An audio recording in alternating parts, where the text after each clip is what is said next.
नमस्कार दोस्तों, मेरा नाम है अजीत सिंह और पैसा बाजार में आप सभी का स्वागत करता हूं। आज हम बात करेंगे Pilani investment and industries corporation limited के बारे में। सबसे पहले कंपनी की प्रोफाइल के बारे में जानेंगे, फिर फाइनेंशियल मैट्रिक्स और परफॉर्मेंस की बात करेंगे, फिर कंपनी के सपोर्ट लेवल और रेजिस्टेंस लेवल देखेंगे। कंपनी की होल्डिंग कर रखी है कुछ कंपनीज में, तो उसकी वैल्यूज के बारे में बात करेंगे, फिर फाइनल कंक्लूजन निकालेंगे कंपनी का। तो कंपनी की प्रोफाइल की बात करें तो एक नॉन डिपॉजिट एनबीएफसी है और रजिस्टर्ड है आरबीआई के साथ। कोर इन्वेस्टमेंट कंपनी की तरह काम करती है। कंपनी ने बहुत सारी इन्वेस्टिंग कर रखी है बिरला ग्रुप की कंपनी में, और भी बहुत सारी कंपनीज है जिसमें कंपनी का इन्वेस्टमेंट है। मार्केट स्नैपशॉट की बात करें तो शेयर प्राइस है 5334 का। मार्केट कैप है 5906 करोड़ का। 52 वीक रेंज की बात करें तो हाई है 6788 का और लो है 3280 का। स्टॉक वैल्यूएशन और रेशियो देख लेते हैं तो पीई रेशियो है 204 का। प्राइस टू बुक वैल्यू है 0.37। बुक वैल्यू है 15,347। रिटर्न ऑन कैपिटल एम्प्लॉयड है 1.75। रिटर्न ऑन इक्विटी है 0.64। डिविडेंड यील्ड है 0.28। फाइनेंशियल परफॉर्मेंस देखेंगे कंपनी की 2022 से 2025 की। तो कंपनी की सेल्स थी 2022 में 258 करोड़, जो कि बढ़ करके हो गई है 305 करोड़। बीच में इस पीरियड में कंपनी की सेल्स ज्यादा हुई थी, लेकिन 2025 में थोड़ा गिर गई और कंपनी की ग्रोथ सेल्स की बहुत ही वीक है। ऑपरेटिंग प्रॉफिट की बात करें 2022 में था 250 करोड़ और 25 में है 291 करोड़। ऑपरेटिंग प्रॉफिट मार्जिन की बात करें तो बहुत ही अच्छे इनके मार्जिन 95 से 98 का। नेट प्रॉफिट की बात करें 2025 में इनका प्रॉफिट अच्छी तरह से गिर गया। 2022 में इनका प्रॉफिट था 301 का, जो अब है 98 करोड़ का। ईपीएस के माध्यम से हम आसान भाषा में समझ सकते हैं। 2022 में इनका ईपीएस था 181 करोड़ का, तो 2025 में इनका है 88 करोड़ का, सॉरी 88 रुपीज का। कंपनी के सपोर्ट और रेजिस्टेंस लेवल की बात करें तो पहला रेजिस्टेंस लेवल है इनका 5378 का। दूसरा है 5422 का। तीसरा है 5487 का। सपोर्ट लेवल की बात करें 5269 का पहला। दूसरा है 5204। तीसरा है 5160। शेयर होल्डिंग पैटर्न देखते हैं दिसंबर 2024 से सितंबर 2025 का। तो प्रमोटर्स की होल्डिंग बढ़ रही है।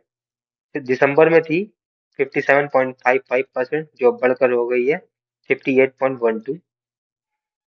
फॉरेन इंस्टीट्यूशन की बात करें तो वो भी इंक्रीज हुआ है। पहले 0.35 था, अब हो गया है 0.43। डोमेस्टिक इंस्टीट्यूशन की बात करें, ये भी बढ़ा है। 0.39 था दिसंबर में, अब हो गया 0.48। पब्लिक होल्डिंग गिरी है, 41.71 थी पहले दिसंबर में, अब है 40.98। अब हम कंपनीज की होल्डिंग और उसकी वैल्यू जानेंगे। तो वैल्यू ऑफ होल्डिंग की बात करें, आदित्य बिरला में कंपनी का स्टेक है 1.31 करोड़। तो इनका वैल्यू निकल के आई 1133 करोड़। हिंडाल्को में कंपनी ने स्टेक ले रखा है 1.33 का। उसकी वैल्यू निकल के आई 2401 करोड़।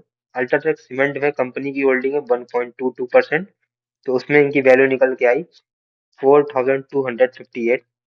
ग्रेसिम इंडस्ट्री में कंपनी का स्टेक है 3.83 करोड़ का, 12% का, तो इनकी वैल्यू निकल के आई 7238।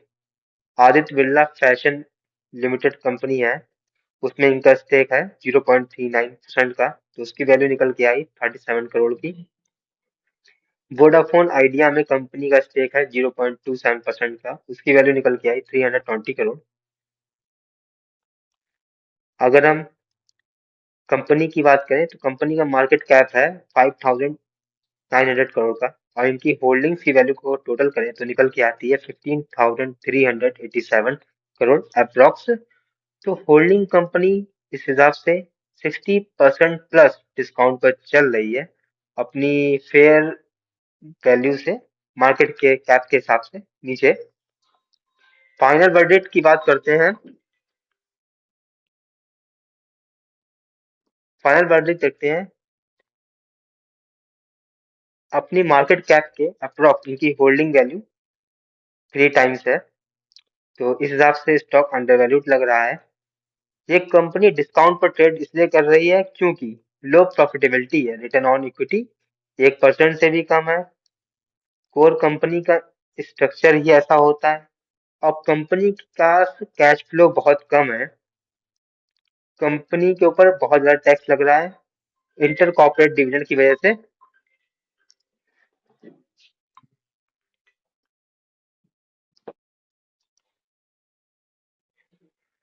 अगर हम वैल्यूएशन की बात करें डिफरेंट रेशियो के हिसाब से, पीई रेशियो है कंपनी का 204 का, तो आइडियल होना चाहिए 10 से 20 के बीच का। तो कंपनी हाईली ओवर वैल्यूड है। प्राइस टू बुक वैल्यू 0.37 है, आइडियल होना चाहिए 1 से 2 का। तो कहें तो अंडर वैल्यूड स्टॉक है। रिटर्न ऑन इक्विटी की बात करें 0.67 है, आइडियल होना चाहिए 12 से 15 के बीच का। तो वीक रिटर्न्स है कंपनी के, लो वैल्यूएशन जस्टिफाइड है इसके हिसाब से। रिटर्न ऑन कैपिटल एम्प्लॉयड की बात करें तो 1.75 है, आइडियल बात करें तो 12 से 15 के बीच की होनी चाहिए। तो पुअर कैपिटल एफिशिएंसी भी है। तो फाइनल वर्डिक्ट हमारा ये निकल के आता है, स्टॉक ओवर वैल्यूड है पी रेशियो के अकॉर्डिंग। प्राइस टू बुक वैल्यू देखें तो अंडर वैल्यूड है, लेकिन कंपनी की रिटर्न ऑन इक्विटी और रिटर्न ऑन कैपिटल एम्प्लॉयड दोनों ही बहुत ही लो है, जिसकी वजह से ये डिस्काउंट जो है वो जस्टिफाई नजर आता है। अब हम फाइनल कंक्लूजन देखते हैं, जो हमने एसेट्स की वैल्यू निकाली थी उसकी और फंडामेंटल की। तो ये है, अपनी मार्केट कैप से कंपनी की होल्डिंग्स की वैल्यू बहुत ज्यादा है, तो कहें तो उसके अकॉर्डिंग डीप डिस्काउंट पर चल रही है, एसेट वाइज अंडर वैल्यूड है कंपनी। लेकिन अगर हम फंडामेंटल देखें कंपनी के, पीई रेशियो बहुत हाई है, उसके हिसाब से ओवर वैल्यूड है।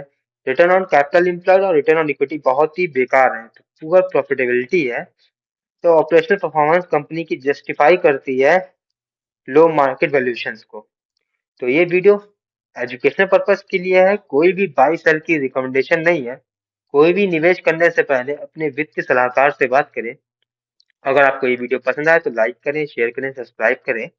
और अगर आपको किसी और स्टॉक के बारे में जानना है तो उसका नाम हमें कमेंट सेक्शन में मेंशन करिए, ताकि नेक्स्ट टाइम जब हम वीडियो बनाएं तो उस स्टॉक को कवर कर सकें। Thank you.